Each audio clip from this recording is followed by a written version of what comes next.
Good afternoon and welcome to RPG Storytelling. Today is Friday, February 12th, 2021, and this is Grain Prompts Live. Grain Prompts Live is where we do a deep dive into some of the grain prompts that we've been putting out over the last several months to kind of help you further grasp how you can go about putting together interesting and sometimes complex and always fun character backstories for the characters that you've designed for the various RPGs and tabletop RPGs that you are playing and that you have characters in. Today we've got a couple of announcements and then a couple of grain prompts that we're going to go through. But first, let's jump into our announcements. As with our normal schedule, Fridays are our live stream as far as giving you information, giving you topics to talk about, giving you things you can think about as far as developing your characters. So that's our Grain Prompts Live. The first Friday of every month, we're doing some kind of live Q&A, whether that be me sitting here showing you how to do things, giving you information, you asking questions back and forth, or possibly doing interviews like we did last Friday, where I interviewed my wife, Dr. Amy Flowers, who's been playing role-playing games for the last 20 years. This past Friday we talked about her experience with RPGs and the various systems that she played, how she goes about creating characters and character backstories, and how she kind of uses those backstories to inhabit the characters that she plays while she's actually playing them. So that's some of the things we do on our Fridays. On Tuesday, just like we're going to do this coming up Tuesday, we have our movie watch party. The watch parties it's just for fun. It's really just a chance for us to get together, enjoy each other's company, watch a good movie, whatever I can find on Amazon Prime to stream for y'all. It's just come together, have fun, and have discussions about whatever, talk about the movie, talk about life, talk about games, talk about whatever we want while we're watching the movie. And then, let's see, before I get to my next announcement, there's one other thing I wanted to show you before doing my Wednesday announcement. Just yesterday, I just released a brand new Discord server to help bring together a community of role-playing game enthusiasts, those that are building characters and playing games and whatever, so that y'all can actually talk to each other as well as just listening to me or talking to me. You can actually talk to each other and help each other build out these amazing characters that you want to play in your games. So I'm putting that image there, but over in our little chat there, I'm also posting all of our socials and everything where you can find it. The formatting's a little funky, as you can see, but it's there. And for some reason, it's not showing up. Hey, Mirage. Hey, Neckbone. Welcome. So you got those things there. For some reason, they're not showing up on screen aside from the chat, but I'm rearranging some things on Twitch to kind of rebrand it for RPG storytelling instead of the Fairy Fire RPG. So things are a little funky, so I'll fix that in time for our next one. If you want to join our Discord, I know that Mirage and Neckbone have already joined. We've already got a few others that are joining the Discord to join our community and to start mapping out character backstories for various characters that they want to play. So it's a great place to do this. I'm starting to build out specific channels for the various game systems. So I've got a channel just for Dungeons and Dragons, two different channels for Warhammer, a channel for Star Wars and Starfinder and Pathfinder and Call of Cthulhu, and the brand new Stargate SG-1 that's going to be coming out very soon, and whatever other RPG systems that you want me to add, I can put those in there, so we can have specific channels just for that game system. So it makes it so much easier to find the help that you're looking for. And then I've also in the chat on the right side, which it's unfortunately not showing on the actual video, it's I've also got my Instagram, Twitch, Facebook, and Twitter links on there for RPG storytelling. So we're doing a little rebranding, so bear with us as some technical difficulties show up. But with that said, the next announcement that I had was for Wednesday. So every Wednesday, join myself and Mirage and a few of our other friends as we continue the journey and the adventure in Umbranthal. This is every Wednesday at 7 p.m. Eastern, 4 p.m. Pacific, at twitch.tv/HP2XP. This is it's a homebrew Dungeons and Dragons game that we're about to play episode number 9 this coming up Wednesday. We're having a lot of fun. We've already gotten ourselves into so much trouble in the game, and come visit us this Wednesday as you find out how we get out of it and as how we escape danger and deal with party relationships and whatever. So it's a lot of fun. So come join us. Once again, that's twitch.tv/HP2XP every Wednesday at 7 p.m. Eastern, 4 p.m. Pacific. All right, so I think that about takes care of announcements for now. Actually, there was one more. I'm starting to upload all of these live streams over to my YouTube channel. So hopefully sometime this week I'll be posting the link for that YouTube channel here on my Twitch, on all my socials, in Discord, and everywhere else I can find to put it. So keep an eye out for that. All right, so getting into our main purpose for today, which is our grain prompts. Today we've got 2 different ones that we're going to be looking at. All of February we're dedicating to non-player characters, or NPCs, to help our dungeon masters and game masters and all of those that lead our games, to help them develop interesting and well thought out and complex non-NPCs that our player characters will interact with. So this week we've got 2. The first one we're going to take a look at is tavern owners. I know in Dungeons and Dragons, and I'm sure it's probably in at least a few of the other game systems that are out there, one of the most common establishments, like business establishments, that your characters will run into is a tavern or an inn or some kind of bar or something along those lines.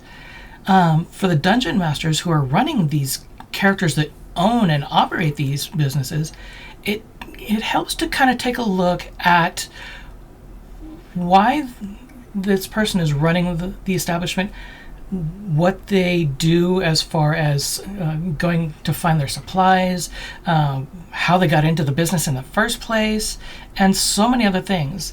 So we're going to kind of take a look at that and see possibly some different ways that we might be able to interact or develop these tavern owners and inn owners and those that operate these businesses. If you have any ideas or thoughts as I'm going through these, feel free to throw them in chat, and we'll talk about them as they come up. All right.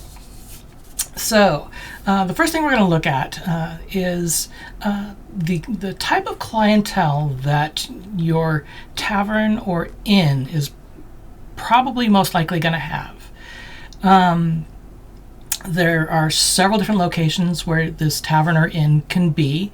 Anything from an upscale, rich neighborhood where it might be just like a tasting room, like for wine or high quality beverages, more like a social club. Or you could have possibly a roadside tap house where, if you're lucky, you'll get something better than the common thug or villain or basically the scum that you might see traveling through certain areas. That's not to say that you won't get higher quality adventurers and higher nobility type characters in these establishments. But the tap houses, for those passing by and those that are in a local area that's a little more seedy. And you got several different types of establishments in the middle as well. In various games, you'll have a community like if you're in a city, you'll have a community bar or inn or tavern where locals will come after work and grab some drinks and grab some food, maybe some entertainment on a stage if there is one. These types of establishments, both taverns and inns, are great places for adventurers to come in to find jobs or to find information about different things. So you kind of have, for your tavern owner, you want to look at things that are going to influence the clients that you're going to get. And this will depend on where the establishment is located as well. So with that in mind, we're going to jump into where does your tavern owner or inn owner get their supplies for their business. For an inn, like it's more of a hotel type thing, you're going to look at where does your food and drinks come from that serve your guests. Where do you do the laundering of various sheets and blankets or or napkins or whatever else you have that needs to be washed? You're going to look at how your tavern owner goes about investing in their business and how they go about gaining things that keep their business running, aside from just the clientele and the money that comes in from the clientele. How do they go about keeping the supplies stocked, cleaning the house, cleaning the tables, providing food and nourishment for guests that might come in? For taverns and bars, you might start looking at where does your business get their drinks, whether it be wines or ales or beers or meads or plain water or whatever drinks that your establishment serves. For these, you can have several different sources. It can range anything from your establishment getting its drinks from a local winery or brewery, such as I listed here on this screen, the Lionette Brewery from Critical Role Season 2, which is Beauregard Lionette, for those that are wanting to associate the name. Or possibly, if you're playing like Curse of Strahd, there's the Wizard of Wines Winery, which is a big part of the game as well. So these different types of local establishments that you can get your drinks from might provide high-quality drinks, or they might provide low-quality drinks. And you can kind of set up a tier system for your drinks. So bottom tier is like the dirt poor person's coming in for just a shot of something to get drunk real quick. Then you get the high tier, which is probably going to be afforded by clientele that has a little more coin in their pocket. Then you've got those that pull their drinks and food and whatever from other establishments in the local area, whether it be a brewer in town that's just doing like a microbrewery or getting food from a local butcher or a deli. Then you can also go all the way to the opposite end where everything is made in-house. So you might have a brewery in the actual tavern itself. This can lead to a whole other set of interesting thoughts as far as if they're brewing it in-house, is this a recipe that they developed themselves, or one that they found a recipe as they were traveling throughout the realm? Or is it like a family recipe that's been passed down through generations? The family recipe could actually be a really interesting one in that what would your character do, or what would your NPC do if they somehow discovered that this family recipe was providing magical drinks or drinks with magical capabilities in them. A while back, I'd actually done another grain prompt talking about what was the first drink or first alcoholic type drink that your character ever had. And I gave the name of one of them being Tiamat's Flaming Dragon Punch, just as a random name that I came up with. What if your NPC, this Tiamat's Flaming Dragon Punch, was actually a family recipe that you'd been making for years and never really noticed anything, and then you changed just one slight ingredient one time, and all of a sudden it's having some very interesting effects on your clientele. Like, for instance, maybe you've got a gnome druid that's never had a drink in their life, and just to have fun tries to order this Tiamat's Flaming Dragon Punch, and then all of a sudden, after taking one drink, they're breathing fire. You can have fun with things like this as far as being the NPC tavern owner that's making these drinks. Like, holy crap, what did I do to my characters? So you gotta have fun with it and make a lot of interesting choices with where your drinks are coming from, how they're made, and possible effects that they might have on the player characters as well. Let's see, what's the next one? Then you got to kind of start looking at why does this NPC own this business in the first place? You can start looking at how they came into ownership of the business in the first place. One possible thing that I can think of is just like Lando Calrissian from, or Han Solo from the Star Wars movies, they came into possession of the Millennium Falcon through playing a game of Sabacc, which is a card game. Perhaps your tavern owner or bar owner or inn owner happened to win ownership of this business establishment in a card game or dice game or some other game of chance. Or maybe they were betting on a fighting arena game or fighting arena match, and one of the things that was posted as in possible winning was the ownership of this establishment. So perhaps you got it that way. Maybe your character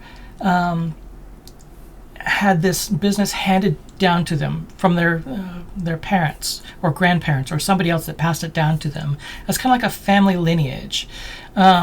So you would have a named inn or tavern that is specific to your NPC that might have their family name on the establishment, and they go through and run it as a family business with one person in the family running the bars, a few others being the wait staff and kitchen staff, and other staff in the establishment.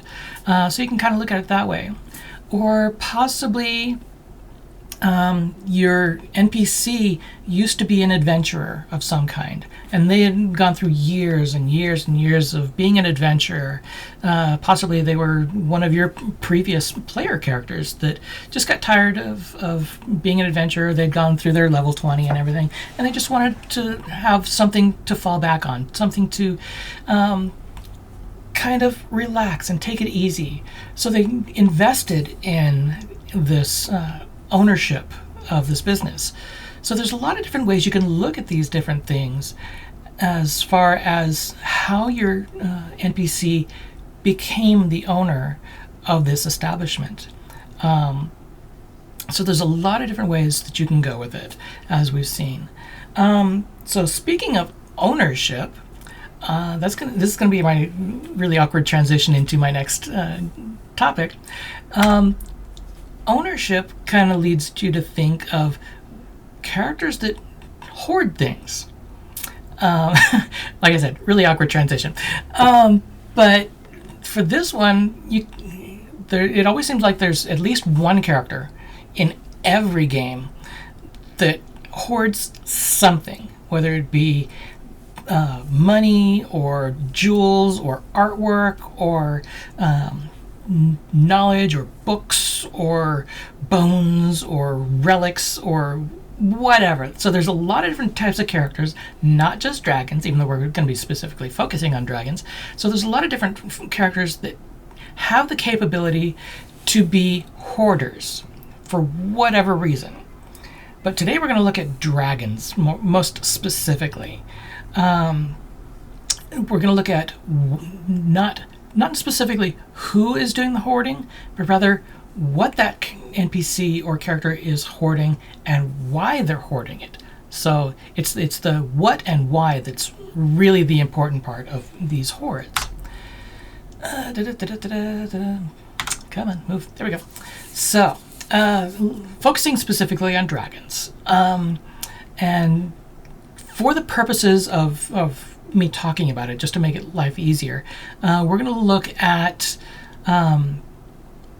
Dungeons and Dragons, kind of specifically, just because it's the easiest one to reference for dragon hordes. In Dungeons and Dragons, there are numerous types and colors of dragons. Everything from the chromatic scale, red, green, blue, white, purple, black, etc., to the metallic side as well, which is like platinum and copper and bronze and things like that. You've also got gem dragons and other types of dragons that inhabit the Dungeons and Dragons world. So one thing you can think about is, with this many different types and colors of dragons, would it stand to reason that they possibly hoard different things as well, depending on the type of dragon? So I use the examples here of a red dragon possibly hoarding masses of gold and jewels, whereas a green dragon might hoard books and knowledge. Or if you go up the scale a ways and eventually reach the level of Tiamat, I did a little research, and Tiamat tends to have a lot of male consorts within the chromatic dragons. Maybe Tiamat hoards the bones of her discarded chromatic dragon. So they're just a bunch of bones that she collects from her past lovers. So it's as you go through the different colors of dragons and different types of dragons, it's fun to look at what possibly they might hoard. So next one I'm going to look at is once we figure out what the dragon is hoarding, you kind of need to start looking at why that dragon is hoarding those items or that type of item. I like to, for example purposes, look at the dragons that Matthew Mercer created for Campaign 1 of Critical Role, where where Vox Machina had to go up and eventually defeat the Chroma Conclave of dragons. So I threw in a couple of those dragons from the Chroma Conclave, just for example purposes. The first one that really played the biggest part in Campaign 1 for Vox Machina was the green dragon, which her name was Raishan. Raishan went through a lot of different iterations as far as being able to change her shape and who she looked like in human form. But Raishan, as a green dragon, she hoarded knowledge and books. But it wasn't just to collect them. She was actually hoarding these things for the purpose of finding a cure for the curse that had been put on her by a druid way in the past. And this curse was actually slowly killing her through disease. So Raishan was looking for these things and collecting these books and knowledge and whatever else she could find to try to find a cure for this curse. Whereas Thordak, the red dragon, which was one of the other major dragon villains in that campaign, kind of also sought knowledge, but for a very different purpose. Thordak was more interested in searching for a way to prolong life, to maybe have everlasting life, to become basically immortal after a sense. But that wasn't the end of it. Thordak was also looking for a way to gain ultimate power. So power and life and dominion over everything that he controlled was what Thordak was hoarding. He was looking for information that would get him that. Whereas Voragol, who was the white dragon in Campaign 1, had a very different take on things. Didn't really want power, didn't really want knowledge, didn't really want anything particular. The one thing that Voragol wanted was to eventually find an opponent or a creature or whatever that was really strong, or possibly even stronger than Voragol, and then seek to actually conquer that opponent. Well, in Voragol's search for this worthy opponent, he found a lot of other opponents and took all their belongings, took all their gold, their jewels, and other items, armor, weapons, whatever. Excuse me. And started collecting those things and pulling those into his hoard. Unfortunately, when it came time for Vox Machina to go up against Voragol, they brought into the mix a creature, I think it was from one of the Nine Hells or whatever, that was more powerful than Voragol. And even though Voragol fought really hard to defeat this creature, he also had to fight the creature itself, as well as Vox Machina and Raishan. So Voragol really didn't have a chance at all in this showdown. So it's once the Voragol was defeated, Vox Machina went in and found this huge hoard of gold and jewels and armor and everything else frozen into the ice. So that's basically how Voragol came about his hoard. He was looking for opponents. He wanted the opponents.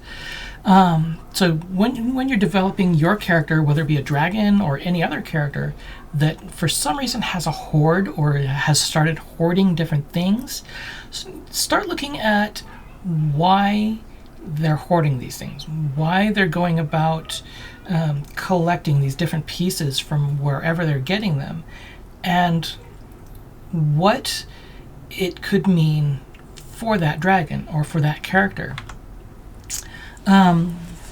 At this point, you can actually start looking at, now that you've figured out what this person or dragon is hoarding and why they're hoarding it, then you can start looking at, how can I use this to my player's best effect? You can start looking at the what and the why, and start thinking about, okay, this could actually benefit my players in the sense that maybe it'll lead them to information about how they can hunt down this character or this dragon or whatever, and possibly defeat them ultimately. Or if it's anything like the scenario in Campaign 1 of Critical Role, how the player characters can actually turn this hoarder into an ally. Allies don't always work out as well as one would hope, as was witnessed in Critical Role, where the dragon or this hoarding character could develop an alliance with your players, and then over time slowly betray them and turn against them and become the big bad villain at the end of the story. So it's things that you got to look at that kind of play into one another. So you've got this hoarding character that's doing all these things for themselves, and then you've got the players that are trying to use that against that character as well. So it's a lot of fun to look at these different scenarios of how you can build in different avenues that your players can use to influence their story. And this is just purely my suggestion. If you've got a character that hoards various things, probably not a bad idea to hide at least one or two things in this hoard that could greatly benefit your characters or your players' characters, so that you can have like upgraded weapons or armor or different magical items that they can use in the eventual pursuit of either defeating that hoarding character or a future character. So that about covers everything that I had for today as far as tavern owners, where they get their supplies, how they run their business, where they came into the business, and also the dragons and characters that hoard, and why they hoard different things, and how your players can use that against your NPCs. So that about covers it. If you have any thoughts or anything for different things you'd like to see in our game prompts, feel free to shoot me a message either through Twitch or through any of my socials, or hop onto our Discord and have a conversation with us as far as what we can include, what you'd like to see in our game prompts or in our character development or live Q&As and interviews and whatever. And I might even ask some of you to be an interviewee in some of our future shows. So you never know what might come. So I just wanted to throw out there, once again, all of our socials are posted in our chat right there on the right. Unfortunately, it's not showing on the actual video part. But, hey, Neckbone, thanks for the love. So, yeah, basically just follow us on all of our socials. We've got our YouTube that I'm going to be posting all of these live shows to. I'm still in development of putting together a full website for RPG storytelling that'll house all of our grain prompts, all of I'll have a series of blogs that I put out over time. There'll be different templates that you can download to help you with the process of creating your character backstories. Thank you, Mirage. And all of that. We've got the Discord that you can jump on. We've already got several people on there that are starting to develop conversations around their characters, so it's going really great. And then so Tuesday, tune in right here on our Twitch channel, 6 p.m. Pacific, for the next movie we're going to watch. I'll be posting what movie we'll be watching on Monday, so watch out for that. I'll also post it in our Discord as well. And then Wednesdays, hop over to twitch.tv/HP2XP for the continuing adventures in Umbranthal. That's at 7 p.m. Eastern, 4 p.m. Pacific. And then on Fridays, just like today, come back to this channel, 4 p.m. Pacific, and join us for more grain prompts and live Q&As. So until next time, I want to thank everybody for coming by and joining me. I would really love all the enthusiasm we're getting. But until next time, thank you for coming. Have a great rest of your weekend. Wear a mask, social distance, do everything you can to stay healthy and protect those that you love.